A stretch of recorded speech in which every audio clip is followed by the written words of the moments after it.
Your brain was never designed to keep everything active at the same time.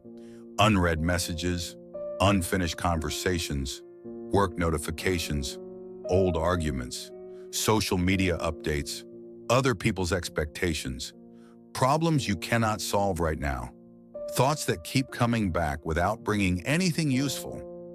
And yet for many people, the mind has no real access control. Everything enters, everything stays, everything gets another visit. Then you wonder why your attention feels exhausted before your body does. Most people call this overthinking. They say, I just think too much. But that explanation is incomplete. Your mind is not only overthinking, it is over-accessed. Too many things have permission to keep occupying your attention after they have already lost relevance. Mental overload is not caused only by having too much to do.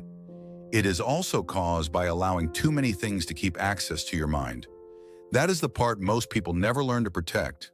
They protect their calendar, their money, their phone password, their home, but they rarely protect their attention.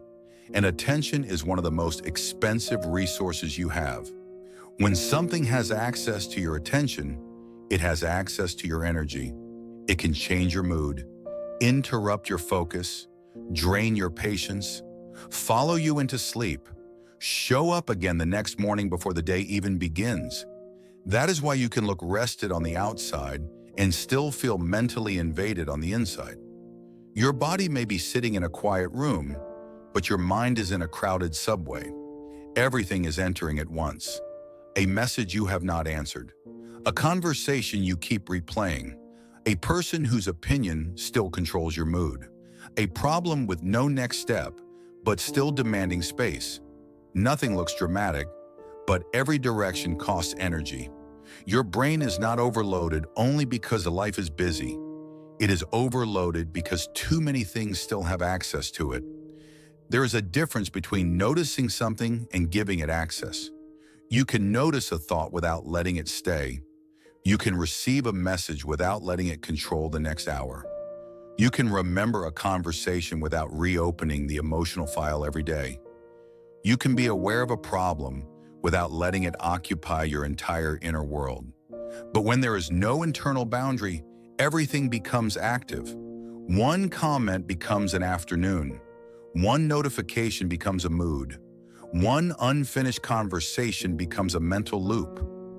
One possible problem becomes a full simulation in your head. And then you call it overthinking. But what is really happening is access without limits. Your attention has no filter. Your mind has no door. Everything gets in, and almost nothing is asked to leave. That is why mental energy disappears quietly. It leaks through constant access. A little emotional reaction, a little replay of a conversation, a little checking, a little predicting, a little imagining what might go wrong. By the end of the day, you feel drained, but you cannot point to one specific thing that caused it, because the drain was distributed. Too many open channels, too many inputs, too many unresolved loops, too many things keeping a permanent seat in your mind. This is why protecting mental energy is not only about doing less, it is about allowing less access. Doing less will not help if everything still gets to live inside your head. You can have a free evening and still feel exhausted if your mind is full of problems, comments, and future scenarios. You can close the laptop and still carry the workday in your body. You can put the phone down and still feel the pressure of everything you saw. That means the problem is not only external demand, the problem is internal permission. What still gets access after it is no longer useful? What keeps entering your attention without giving anything back? What are you mentally hosting out of habit? These are better questions than, how do I stop overthinking? Because overthinking is often a symptom. Access is the system. If everything has access, your brain will keep working. If every thought gets another visit, your attention will stay fragmented. If every message, memory, expectation, or fear can enter whenever it wants, your mind will never feel clear. So the goal is not to force your brain to be quiet. The goal is to stop giving everything permission to be active, Not every thought deserves another minute. Not every message deserves an immediate emotional response. Not every person deserves space in your head. Not every memory deserves to become a daily meeting. Not every possible problem deserves a full rehearsal. Not every opinion deserves access to your nervous system. This is not avoidance. It is attention protection. There is a difference between being responsible and being mentally available to everything. Responsibility asks, what needs my action? Overaccess asks, what keeps taking my attention, even when I can do nothing about it? That is a costly difference. When you give access to everything, you do not become more caring. You become less available for what actually matters. Less present, less focused, less patient, less able to recover. This is why boundaries are not only social, they are cognitive. A boundary is not just what you say to another person, it is also what you stop allowing to run inside your mind. That is access control. It does not make you cold, it makes you precise. It teaches your brain that not everything is an emergency, a priority, or background noise. And that precision gives energy back. Start small.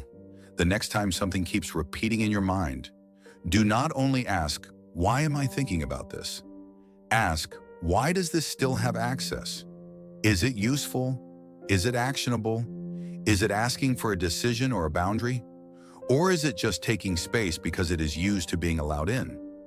That question changes the way you relate to your thoughts. You stop treating every mental visitor like a permanent resident. You stop confusing attention with obligation. You stop letting every input become part of your identity.